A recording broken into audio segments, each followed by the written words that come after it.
Hey guys, how you doing?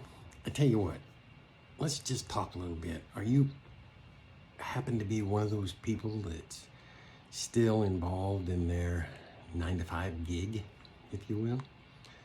And whether it's sucking the life out of you or just doesn't pay you enough for all the hours you put in, how about you think of something else?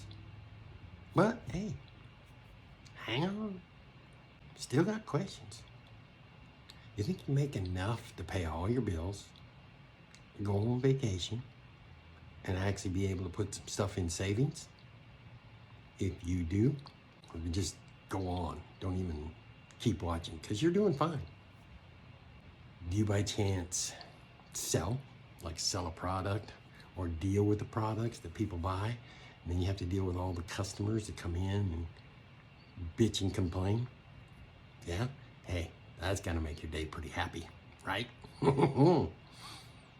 So, you know, and if you don't know, I'm gonna tell you, you can make quite a bit of money using just a laptop and a smartphone.